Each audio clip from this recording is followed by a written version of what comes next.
Bonjour à tous, bienvenue pour ce webinaire de l'Europe des communes. Pour ceux qui ne nous connaissent pas encore, l'Europe des communes, c'est le service de la Commission européenne qui est vraiment dédié aux collectivités locales, notamment aux communes, aux intercommunalités.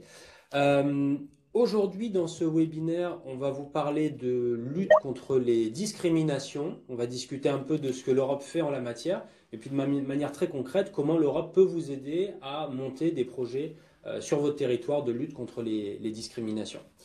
Euh, on a un agenda assez riche. On va démarrer assez vite par une petite vidéo d'introduction au sujet.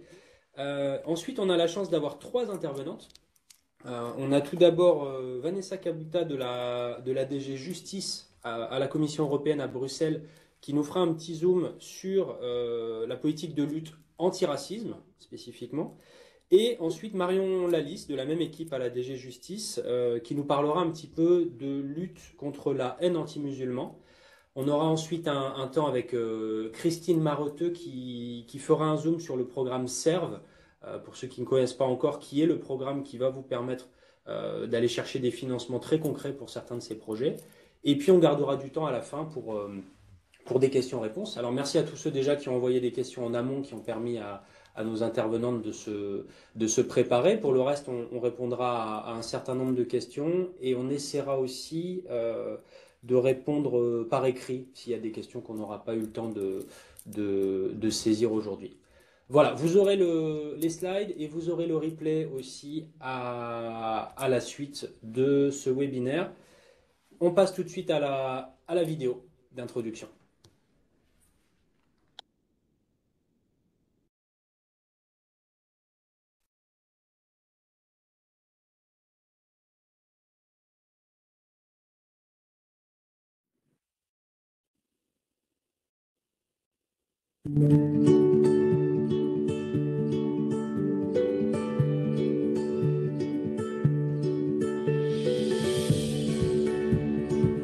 La lutte contre les discriminations est un sujet très fort au niveau européen. Depuis 1997, les traités européens invitent l'Union européenne à agir concrètement pour lutter contre les discriminations, que ce soit des discriminations de genre, que ce soit des discriminations raciales d'origine ethnique, religieuses ou basées sur la conviction, liées à l'âge, liées au handicap, liées aux préférences sexuelles. Sur tous ces sujets, on a aujourd'hui des principes clairement établis au niveau européen dans la Charte des droits fondamentaux de l'Union européenne qui donnent une valeur juridique que les juges en France et en Europe peuvent faire appliquer sur nos territoires.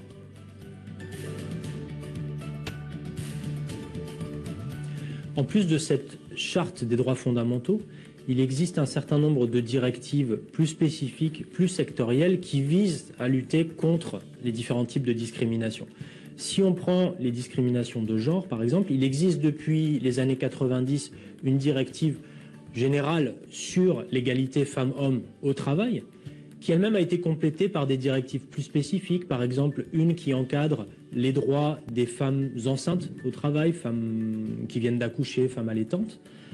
Plus récemment, on a également une nouvelle directive qui vient encadrer le principe de paye égale entre les femmes et les hommes à travail égal, ou encore un texte qui fixe une part de femmes dans les conseils d'administration des sociétés cotées. Donc en synthèse, on a des principes généraux, mais on a aussi des textes, sous forme de directives le plus souvent, qui viennent créer des droits juridiquement contraignants, très concrets, pour la France et nos territoires.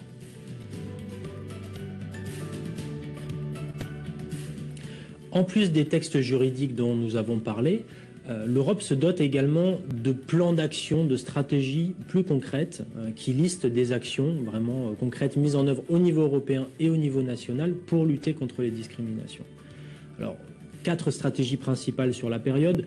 La première stratégie, c'est la stratégie en faveur de l'égalité hommes-femmes, qui encore une fois liste des actions pour lutter contre les stéréotypes de genre, notamment à travers l'éducation, qui lutte pour un meilleur accès des femmes aux postes économiques, à l'égalité salariale, à l'entrepreneuriat féminin, et qui vise également à lutter contre les violences domestiques, le harcèlement sexuel et évidemment la traite des êtres humains. Deuxième stratégie, c'est la stratégie européenne en faveur des droits des personnes handicapées. Ici, l'idée, c'est vraiment de mettre en œuvre des actions qui visent à favoriser l'inclusion des personnes handicapées, l'accessibilité aux infrastructures et leur autonomie sur l'ensemble des secteurs de la vie quotidienne, que ce soit au travail, que ce soit dans les loisirs, le sport, dans l'éducation, etc. Troisième plan à noter, c'est vraiment le plan d'action européen de lutte contre le racisme, qui encore une fois liste des actions concrètes pour lutter contre les discriminations d'origine raciale, liées à l'origine ethnique ou tout simplement à la couleur de peau. Quatrième plan d'action, c'est la stratégie européenne de prévention des discriminations à l'égard des personnes LGBTIQ+. Vous êtes une collectivité locale qui souhaite s'impliquer sur les questions de discrimination. Vous êtes peut-être porteur d'un projet concret de sensibilisation aux discriminations, d'éducation dans les écoles, via des ateliers sur votre territoire. Vous souhaitez peut-être soutenir des associations qui sont actives sur votre territoire, soutenir des centres d'accueil de victimes. Sur tous ces sujets, l'Europe peut vous accompagner et nous allons maintenant zoomer sur un programme, le programme SERV, Citoyens, Droits, Égalité et Valeurs, qui est vraiment le programme européen pour lequel vous allez pouvoir trouver des financements concrets pour soutenir vos projets.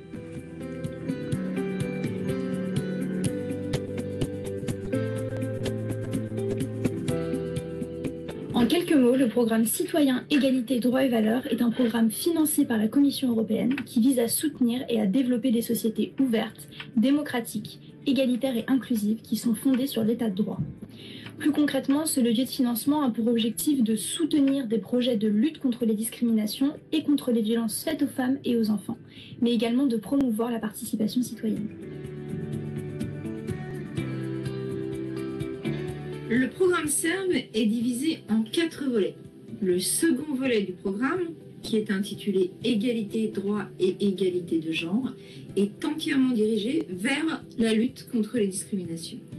Il a en effet pour priorité de promouvoir le droit en prévenant et en combattant directement les inégalités, la discrimination dans toutes ses formes. Ce volet tente aussi à faire progresser l'intégration de la dimension de genre en soutenant des mesures qui visent à promouvoir les droits des femmes et l'égalité des sexes. Concernant les critères d'éligibilité, ils dépendent des volets et des appels. Mais de manière générale, les projets doivent être portés par des structures à but non lucratif, à savoir une entité publique, une organisation de la société civile ou une organisation internationale. En fonction des volets, les projets peuvent avoir un caractère national ou transnational. Les conditions techniques d'accès et de procédure sont, dans un premier temps, d'obtenir un code PIC. C'est la première étape qui permet de pouvoir déposer un dossier en ligne sur le site de la commission qui s'appelle Funding and Tenders et qui permet de pouvoir télécharger les dossiers. En tant que point de contact national, le CIDEM, qui accompagne les porteurs de projets, a mis à disposition un certain nombre de documents sur le site cervfr.org qui vous permet, non seulement en cas de difficulté, de pouvoir vous appuyer sur des tutoriels, mais également de pouvoir accéder à des documents traduits. À titre d'exemple d'initiatives mises en place au sein des communes dans le cadre du programme CERV, nous pouvons citer un projet financé depuis janvier 2023 dont l'intitulé est « Lutter contre les stéréotypes de genre » en soulignant la contribution des femmes à l'histoire des sociétés. Il s'agit d'un consortium de 9 partenaires, dont la France. Concrètement, ce projet vise à élaborer un voyage numérique dans l'histoire et de souligner la contribution des femmes dans ce cadre. Des mobilités sont également intégrées au projet.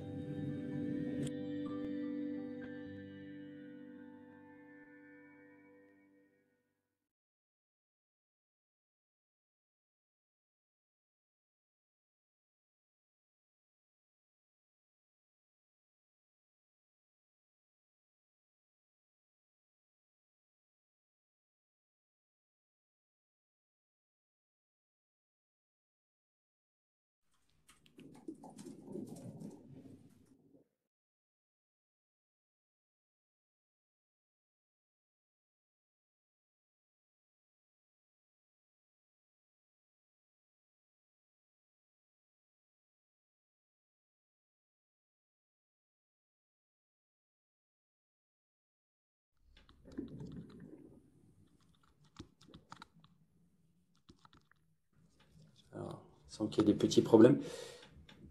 On peut éventuellement commencer par Marion. Marion, est-ce que vous êtes en ligne? Est-ce que vous arrivez à vous exprimer de votre côté?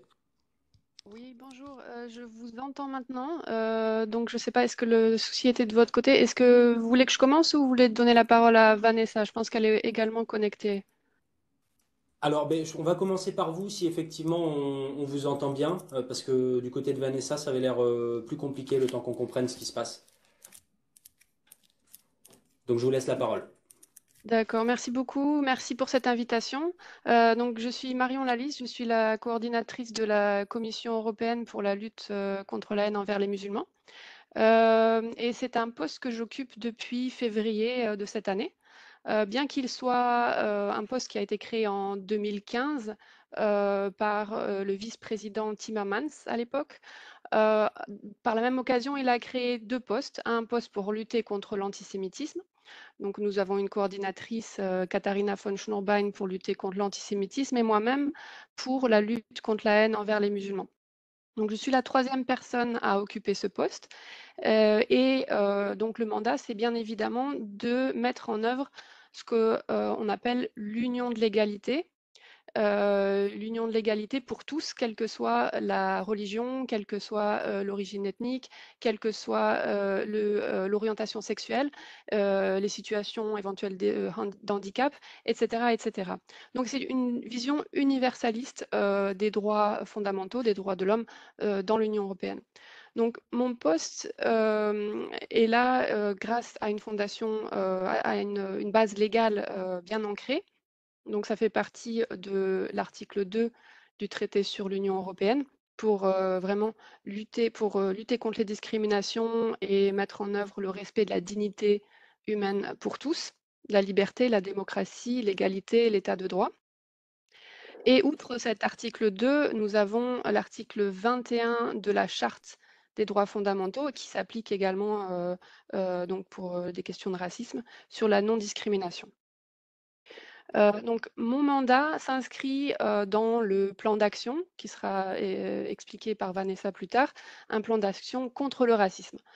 On considère que, donc les, musulmans et les personnes, perçues comme, musulmanes sont, racisées, sont racialisées, et donc le plan d'action contre le racisme qui couvre la période allant jusqu'à 2025 mentionne en particulier les musulmans et les juifs. Nous avons également une décision cadre de 2008 sur la lutte contre le racisme et la xénophobie.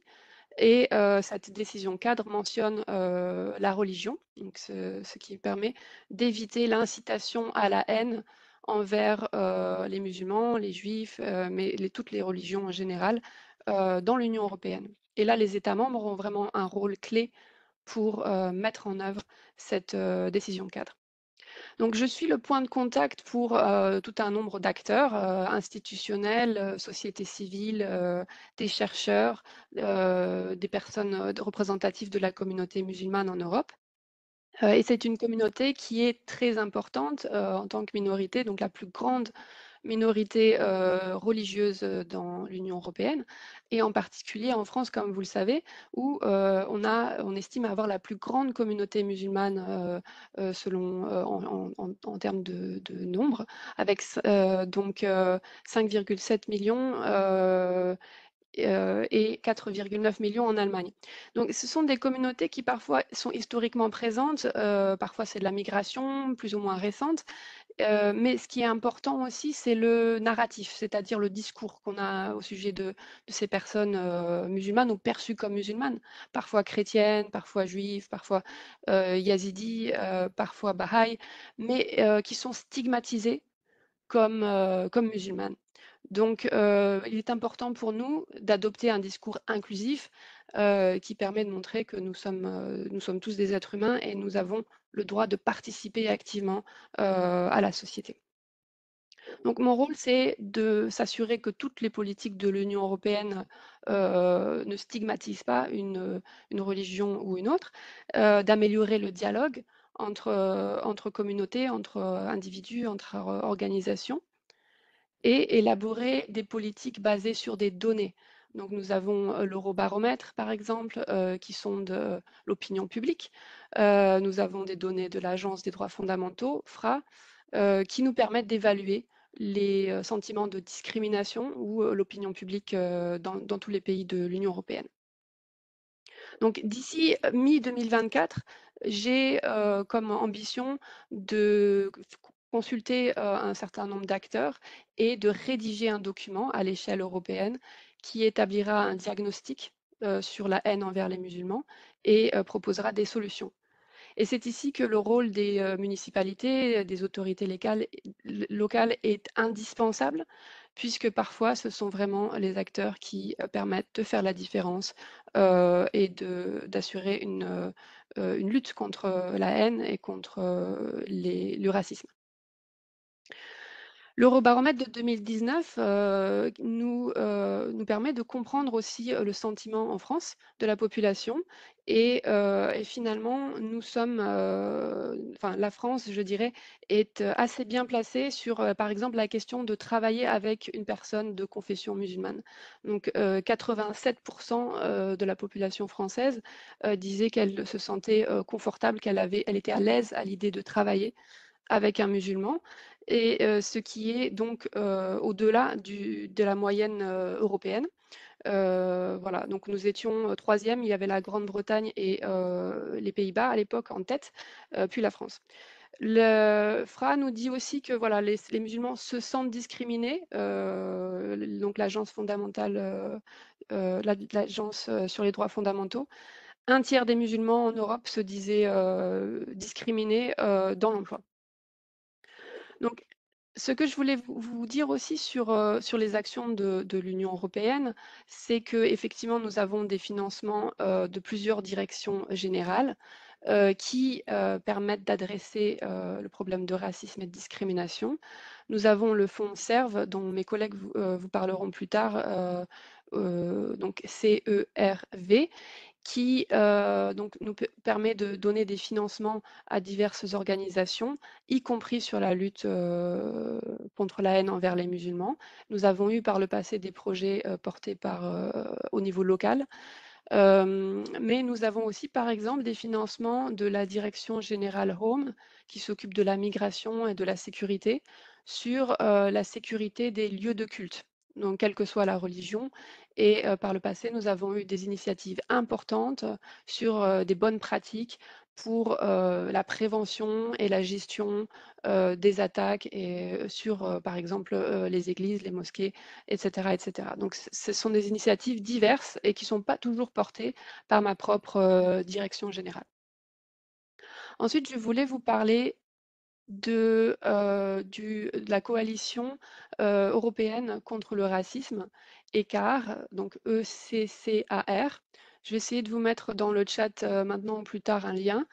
Donc c'est une organisation que nous finançons à la DG Justice et qui s'occupe donc du racisme en général, mais qui a récemment publié un guide de bonnes pratiques sur la lutte contre la haine, contre le racisme envers les musulmans. Et ce guide, la ville de Toulouse y a participé sur un point très particulier des cimetières. Donc, et de l'enterrement des personnes de confession musulmane. Donc c'est un guide qui est une première en la matière. Il a été publié en septembre et il est traduit en français et dans beaucoup d'autres langues. Et vous pouvez le consulter en ligne. Et si votre ville souhaite contribuer et rejoindre ECAR, il est possible d'y adhérer. Et selon la taille de la ville, cela peut être gratuit ou payant. Donc, je vous invite à consulter le site si vous ne les connaissez pas déjà. Mais ça permet, par exemple, d'avoir des séminaires sur la discrimination à l'emploi ou la discrimination dans la recherche de logement et d'échanger donc avec des collègues à travers l'Europe, avec souvent la traduction, l'interprétation disponible dans plusieurs langues. Je vois qu'il y a des questions dans le chat. S'agit-il de projets annuels ou pluriannuels? Donc c'est en général plutôt pluriannuel, je dirais, mais ça dépend des sources de financement. Donc par exemple, on a aussi des financements sur la recherche, d'autres DG, d'autres directions générales. Donc, je vous invite aussi à regarder sur le site des institutions européennes sur les appels à propositions. Et par mots-clés, vous pourrez trouver, donc il y a une grande diversité de financements en la matière. Donc peut-être que je vais m'arrêter ici et voir éventuellement s'il y a des questions ou si ce sera pour plus tard. À vous. Merci beaucoup. Merci beaucoup Marion, c'était très clair. Sauf s'il y a vraiment des questions brûlantes dans le chat, sinon je pense qu'on peut passer à Vanessa pour notre Zoom antiracisme.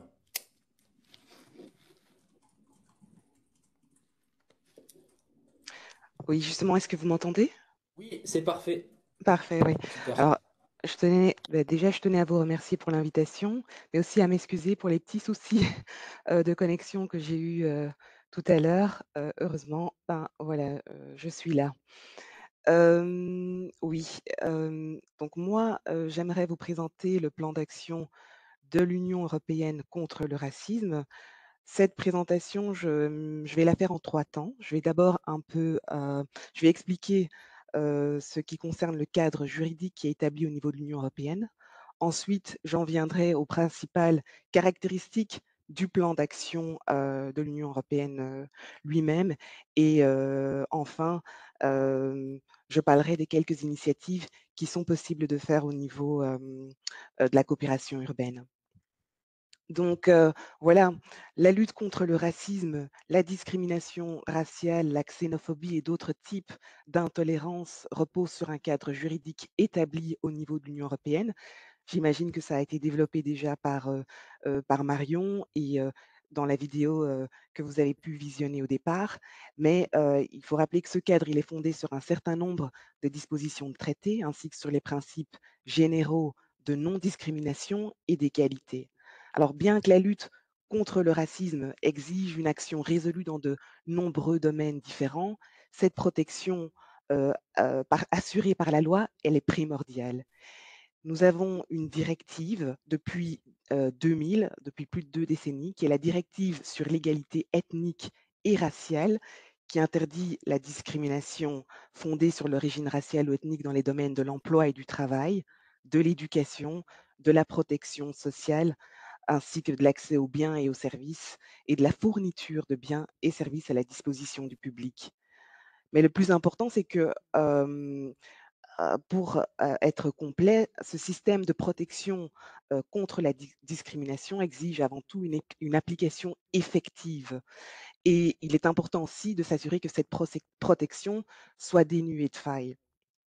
C'est pourquoi en 2021, la Commission européenne va rédiger un rapport dans lequel elle va conclure qu'il faut renforcer la mise en œuvre sur le terrain de la directive sur l'égalité ethnique et raciale, ainsi que d'une autre directive qui interdit les discriminations dans le domaine de l'emploi. Et pour ce faire, elle va proposer en 2022 de renforcer les ressources, l'indépendance et les pouvoirs des organismes nationaux pour l'égalité de traitement dans toute l'Europe, ce que vous avez en France, ce que le défenseur des droits. Alors, cette initiative qui est de renforcer donc les ressources des organismes nationaux pour l'égalité de traitement, elle est encore en discussion actuellement au Conseil et au Parlement et on espère sincèrement au sein de la Commission qu'elle sera adoptée avant la fin du mandat actuel et du Parlement et de la Commission. Parallèlement à ça, il y a aussi une étude sur les sanctions de la discrimination qui souvent sont considérées comme trop faibles par l'opinion publique qui sera lancée, par la commission et d'après, mes collègues, du secteur juridique, les résultats seront disponibles seulement fin 2024. Donc voilà, là je viens d'expliquer tout l'arsenal qui est législatif qui existe au niveau, de l'Union européenne, mais comme je l'ai dit, ce n'est pas assez et qu'est-ce qui va, clairement montrer que la législation et les politiques de l'Union européenne contre la discrimination raciale dev devraient être revues? On a, un événement fort, 2020, les manifestations Black Lives Matters qui, ne s'arrêtent pas seulement aux frontières américaines, mais qui vont être exportées partout, en Europe. Et c'est à ce moment-là que pour remédier au problème du racisme, on adopte la Commission adopte le tout premier plan d'action de l'Union européenne contre le racisme. Caractéristique principale de ce plan d'action, c'est que, premièrement, il reconnaît la dimension structurelle du racisme et de la discrimination, une dimension qui peut se refléter dans le fonctionnement de la société. Il se manifeste souvent aussi de manière inconsciente lorsque les intérêts des personnes victimes de racisme ne sont pas pris en compte, mais il ne s'agit pas nécessairement d'une tentative directe de les exclure. Et ça en fait un défi majeur les, les policy makers.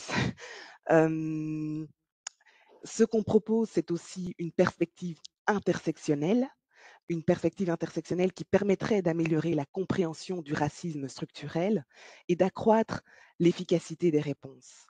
Et pour cela, le plan d'action de l'Union européenne contre le racisme suggère que le racisme et ce type de discrimination soit combattu à tous les niveaux de gouvernance par différentes mesures, de manière horizontale et globale dans différents domaines politiques, mais aussi à tous les niveaux de l'Union européenne, du niveau international en passant par celui des États membres jusqu'aux niveaux régionaux et locaux.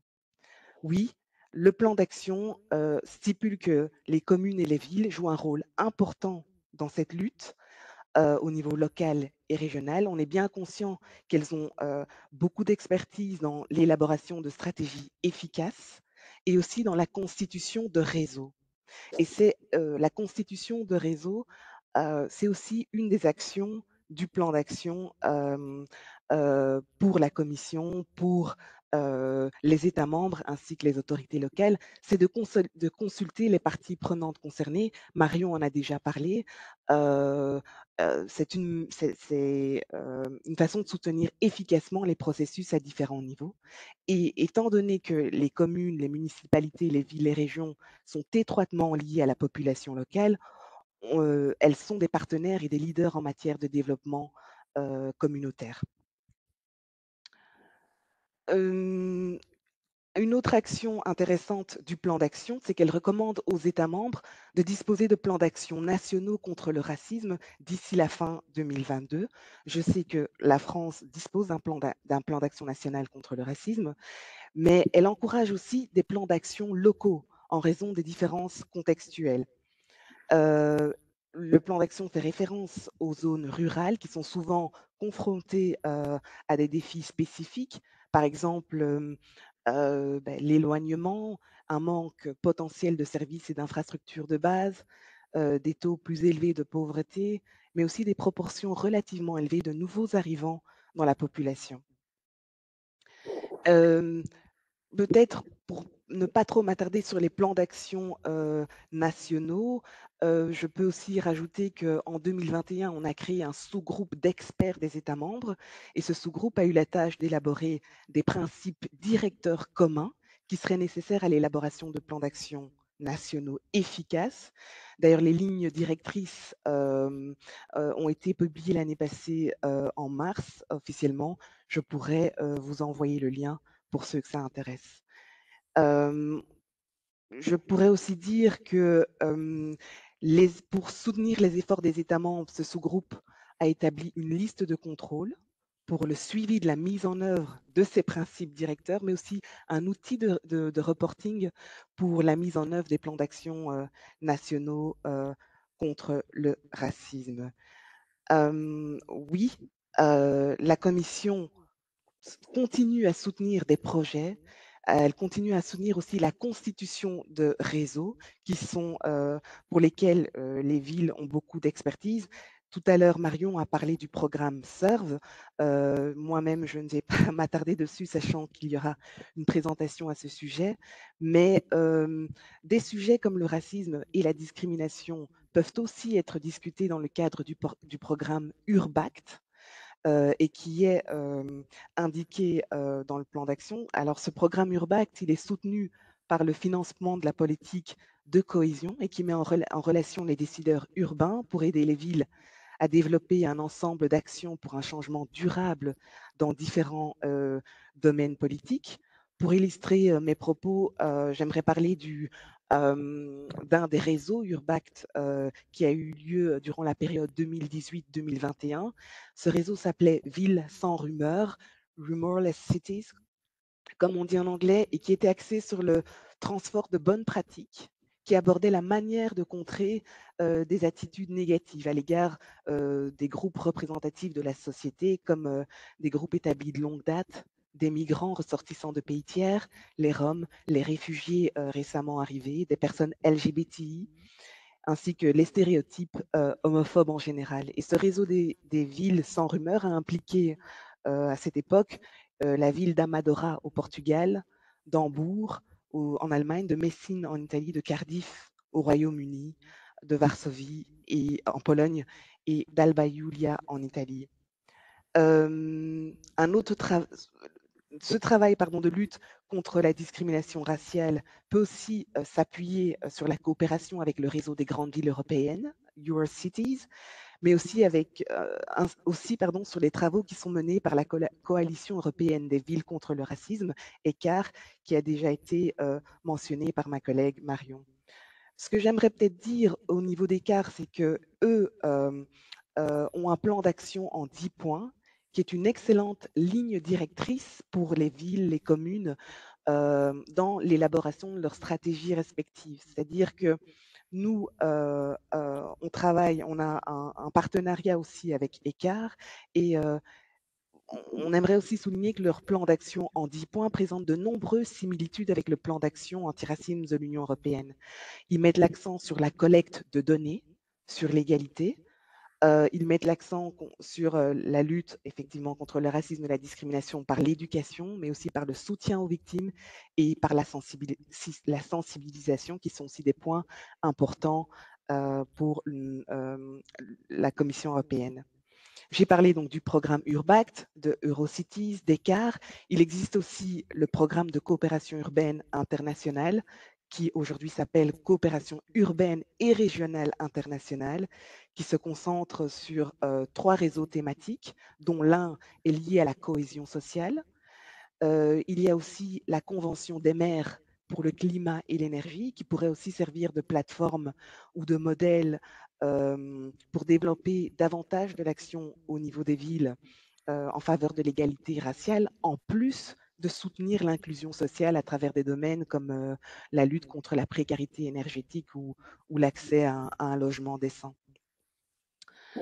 Oui, peut-être le dernier point aussi que j'aimerais dire, c'est que la Commission reconnaît le travail accompli par les régions, par les villes, par les collectivités locales, qui est de promouvoir l'inclusion et de créer des sociétés sans discrimination. Et c'est pour ça qu'elle a créé en 2022 le prix des capitales européennes de l'inclusion et de la diversité, un prix qui est ouvert à toutes les autorités locales de l'Union européenne qui bâtissent des sociétés plus justes en termes de genre, d'origine raciale ou ethnique, religion ou croyance, handicap, âge, identité LGBT. Il y a 2 catégories principales qui sont admises, des administrations locales de moins de 50 000 habitants, ainsi que les administrations locales de plus de 50 000 habitants.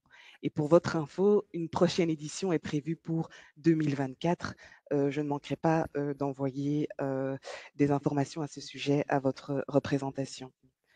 Donc voilà, tous les efforts au niveau local et régional soutiennent le travail de la Commission dans la construction d'une union de l'égalité. Les communes, les municipalités, les régions, les villes sont extrêmement importantes pour lutter efficacement contre le racisme et la discrimination raciale, mais aussi pour garantir que tous les Européens, indépendamment de leur nationalité, de leur origine ethnoculturelle, religieuse ou sociale, puissent vivre comme des membres égaux de la société. Je vais m'arrêter ici et je vous remercie encore pour votre attention. Merci Vanessa, c'était encore une fois très clair. Je crois qu'on peut retenir des interventions de Marion et de Vanessa que pour les collectivités, pour les communes, il y a matière à aller chercher de l'inspiration au niveau européen dans ces lignes directrices. Si vous êtes porteur, vous avez envie de vous engager vraiment un peu structurellement sous forme de plan d'action, allez regarder ce qui se fait au niveau européen. Allez voir aussi les bonnes initiatives, évidemment le prix inclusion, mais de manière plus générale. Et vous pouvez aussi trouver matière à une mise en réseau avec un certain nombre de partenaires qui peuvent vous accompagner.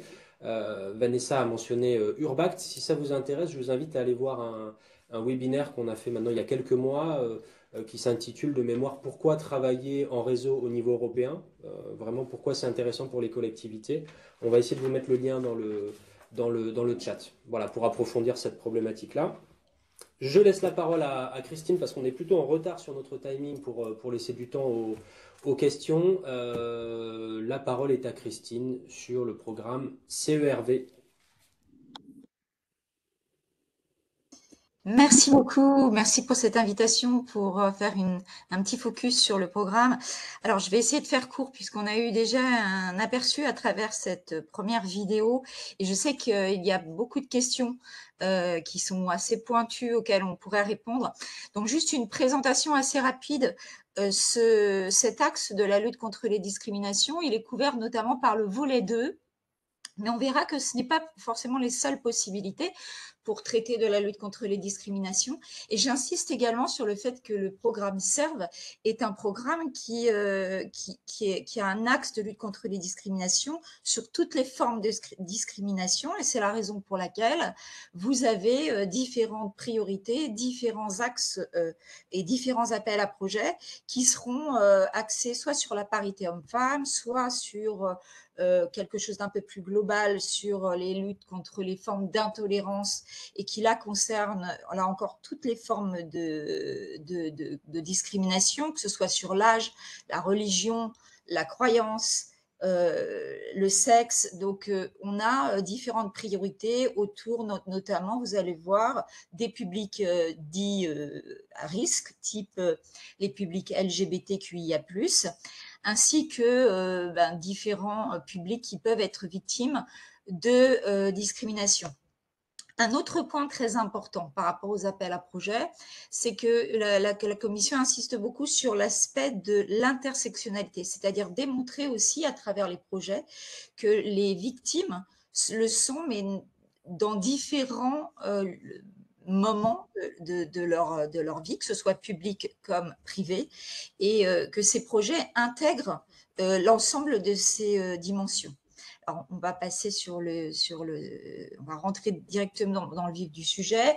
Donc, je vous l'ai dit, il s'agit vraiment d'essayer d'améliorer les réponses, notamment, alors pour ce volet 2, sur la lutte contre le racisme, l'antisémitisme et la xénophobie, et aussi à travers la mise en place de réseaux, de pouvoir protéger aussi des communautés. On peut passer sur l'autre slide. Alors, juste un petit point rapide sur les différents appels à projets qui peuvent sortir. Donc là, on a des dates pour bientôt, notamment sur l'égalité de genre qui vont apparaître en novembre, mi-novembre. Et ensuite, on aura d'autres dates pour l'année 2024. Je rappelle, on en parlera certainement dans les questions, mais que techniquement parlant, il faut vraiment prévoir des délais relativement importants, environ 1 an avant, pour avoir le temps de construire son partenariat. Si vous avez bien sûr un projet, une idée déjà extrêmement ficelée, vous pouvez vous permettre d'être plus dans des délais courts. Sinon, il faut savoir que lorsque les appels à projets paraissent, vous avez environ 2 à 3 mois pour y répondre avant la deadline. C'est la raison pour laquelle il faut s'y préparer un petit peu avant. J'en profite également pour dire que nous, en tant que point de contact, notre rôle, c'est bien sûr de faire de l'information, comme aujourd'hui, mais également de vous accompagner. Donc, vous pouvez nous contacter pour parler de vos projets et on pourra vous répondre aussi et le cas échéant, vous orienter pour avoir un peu plus d'éléments que ce qui figure sur l'appel à projet. On peut peut-être passer un peu plus loin.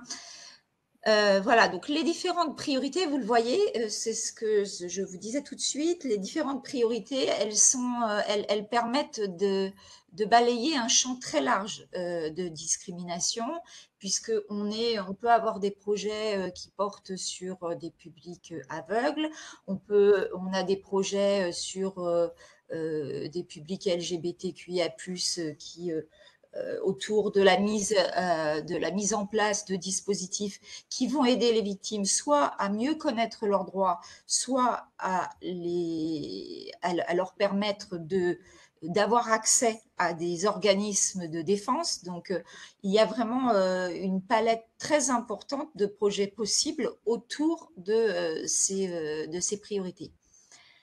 On peut passer sur l'autre slide. Vous le voyez, il s'agit de soutenir aussi des organisations de la société civile. Donc, je reviens sur ce point puisque dans les projets SERV, de manière générale, les entités qui peuvent avoir accès au financement du SERV sont les entités, donc les autorités publiques, donc les collectivités territoriales, et l'ensemble de la société civile, donc les organisations de la société civile. Ce qui est encouragé à travers ces projets, c'est aussi d'avoir une collaboration, de créer des réseaux qui travaillent sur un territoire. Et j'entendais justement tout de suite citer Urbact, mais ça peut être Urbact, ça peut être le FSE. Il peut y avoir de multiples passerelles entre des financements européens, soit parce que ça fait résonance à des projets qui existaient précédemment, soit c'est une complémentarité à ces projets, mais il y a en fait différentes passerelles entre des financements européens, effectivement, et notamment donc sur le soutien de la société civile, qui est un axe central évidemment sur le SERV. Ce qui veut dire bien sûr que lorsque vous, en tant que collectivité, vous travaillez sur ces thématiques, il est important d'y associer des acteurs de la société civile de votre territoire. On peut peut-être passer ensuite sur l'autre slide. Donc la priorité 3, vous le voyez, elle concerne donc plus les publics LGBTQIA+. Alors sur ces différentes priorités, vous pouvez avoir des projets qui, dans la priorité 1, qui est une priorité plus globale, peut tout à fait répondre à votre projet spécifique sur la protection des publics LGBTQIA+. Pour autant, c'est vrai que si vous êtes sur un projet très spécifique, cette priorité qui correspond donc à un appel à projet spécifique vous permettra de pouvoir avoir une action plus spécifique et plus pointue. Donc, bien sûr, la thématique de l'éducation, elle est très importante et on va le voir, on peut passer effectivement sur la slide suivante.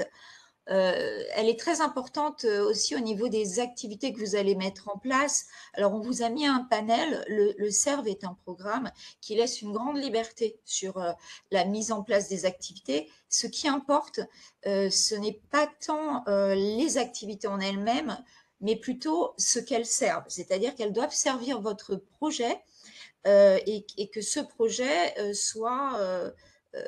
ait un impact et une chance aussi de pouvoir faire bouger les lignes et de pouvoir faire avancer cette lutte contre les discriminations. Donc, vous le voyez, les activités sont très nombreuses. Hein. Ça va d'un échange de bonnes pratiques à le renforcement des capacités, la recherche également, et l'ensemble de ces activités sont intéressantes si elles restent au service du projet et surtout si elles ne sont pas les seules activités. Par exemple, sur la recherche, le SERV n'est pas un programme de recherche. En revanche, y intégrer une dimension de recherche qui va vous permettre, notamment à travers l'analyse des besoins, de pouvoir mettre en avant la nécessité d'avoir aussi des chiffres et puis une évaluation de ce qui est nécessaire, des besoins de vos territoires. Ça, c'est effectivement quelque chose qui peut être important dans votre projet. On va passer aussi sur cette slide. Donc, pour vous donner un cadre global, vous avez le cadre budgétaire qui est de 100 000 €. il n'y a pas de minimum, mais encore une fois, j'insiste parce que du coup, c'est vrai que j'ai parfois des porteurs de projets qui ont des gros projets. Il faut au-delà du nombre de participants et des missions et des activités que vous allez engendrer, il y a aussi l'impact de votre projet. Et ça a évidemment une importance très grande dans la sélection des projets et évidemment mis en relation avec le budget qui est demandé. Donc vous le voyez, vous avez un préfinancement qui lui atteint jusqu'à 80% et vous avez un cofinancement qui est de 80-90%. Les projets durent entre 12 et 24 mois, donc ça c'est bien sûr vous qui le déclinez.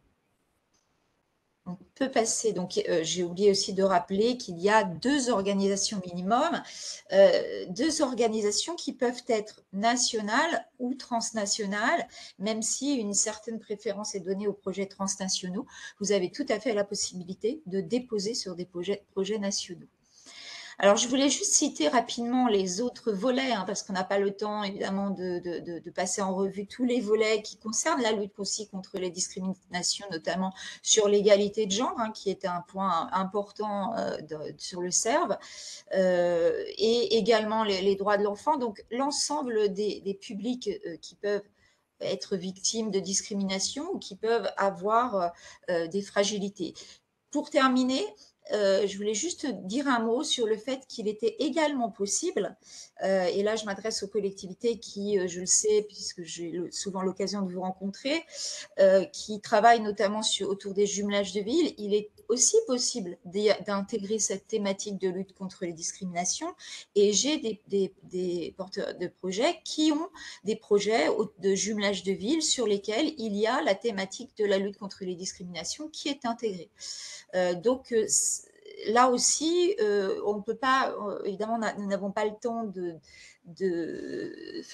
passer en revue, entre guillemets, toutes les dispositions et tous les appels à projets du CERV qui incluent cette dimension, mais il faut savoir que dans tous les appels à projets, cette dimension de lutte contre les discriminations, elle est présente.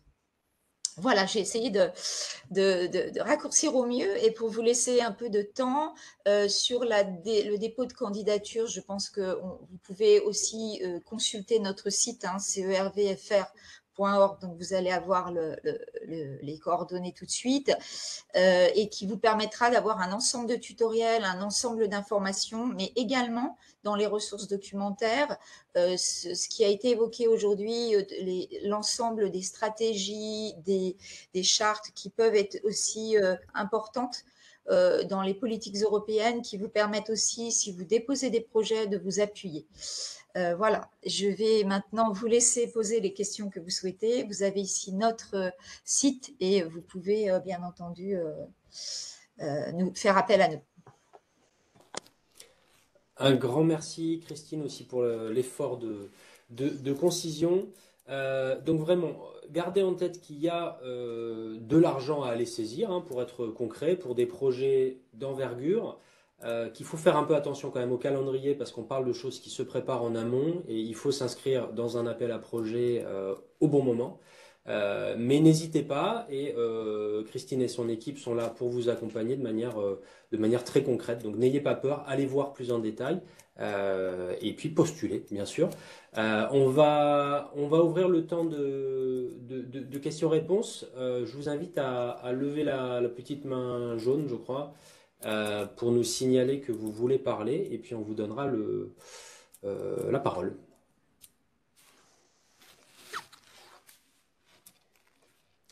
Est-ce qu'on a des premières questions?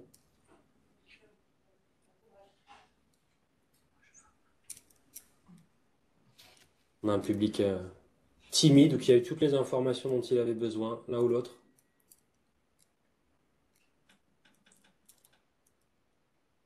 Pas de questions? Est-ce qu'on avait des questions dans le chat qui sont... Ah, je vois Frédéric.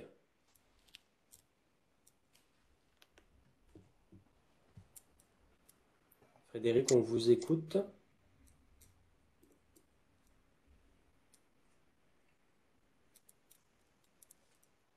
Allô?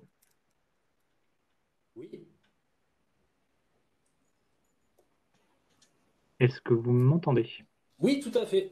Ah, pardon, désolé. Bon, bah, décidément, tout le monde a des problèmes de son aujourd'hui. Euh, Bonjour, Frédéric Camion, Nantes Métropole.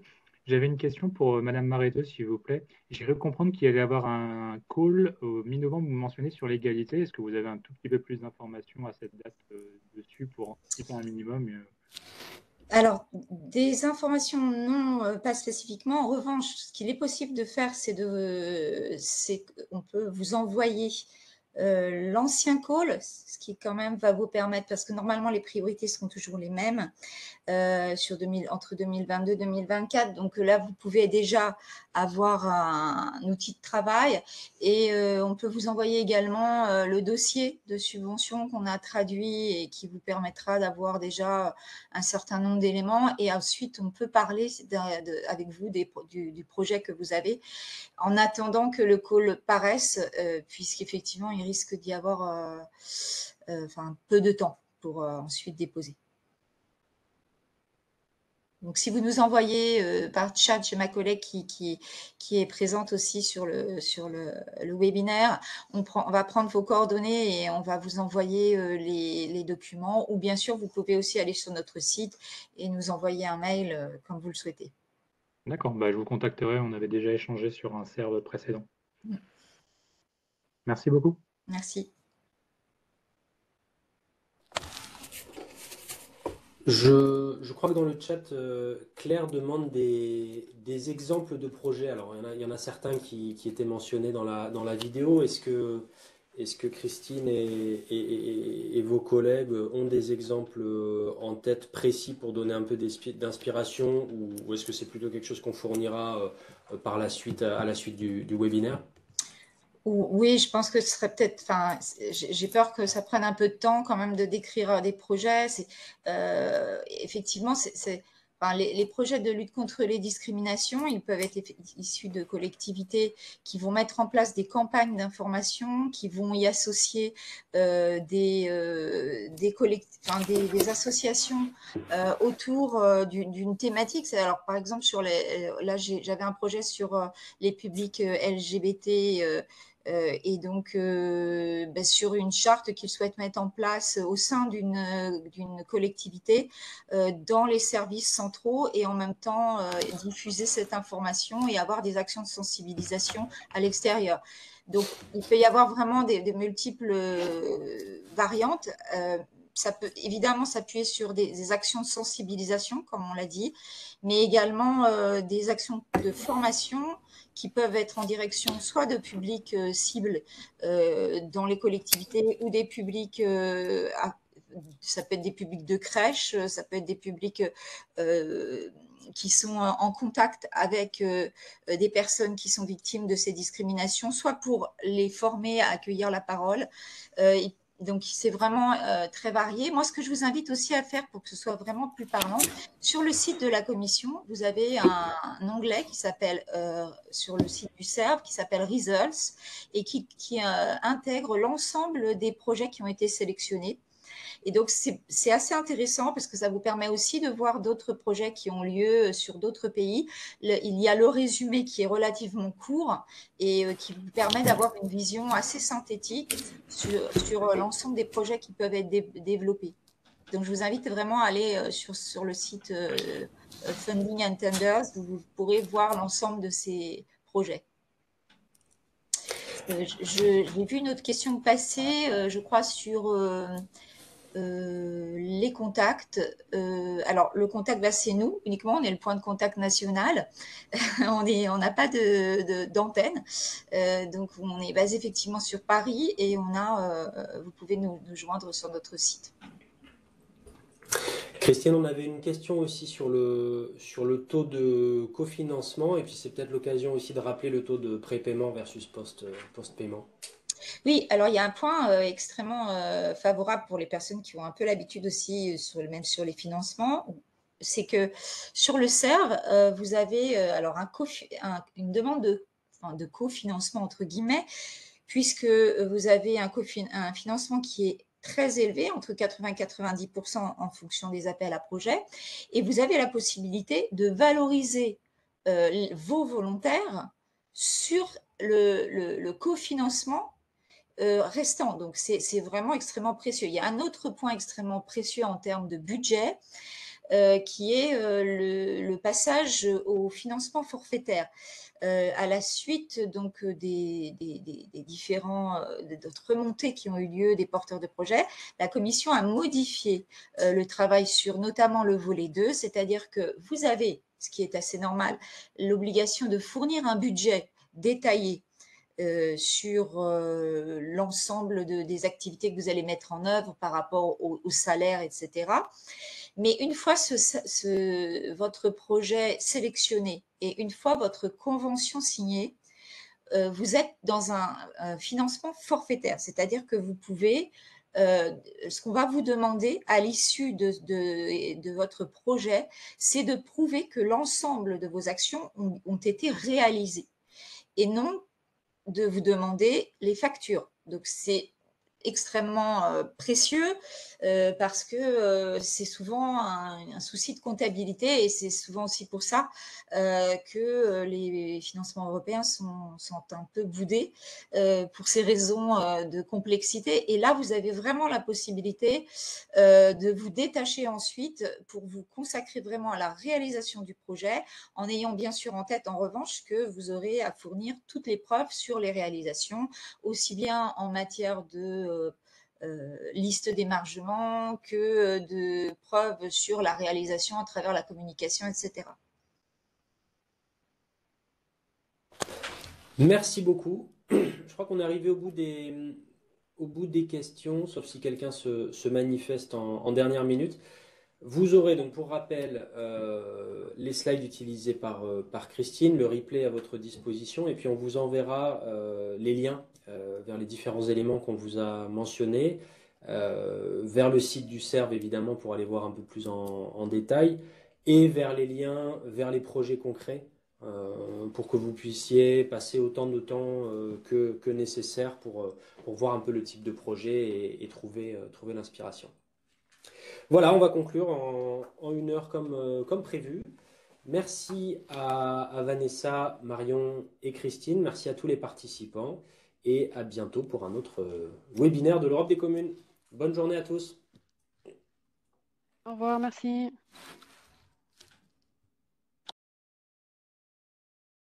Merci, au revoir.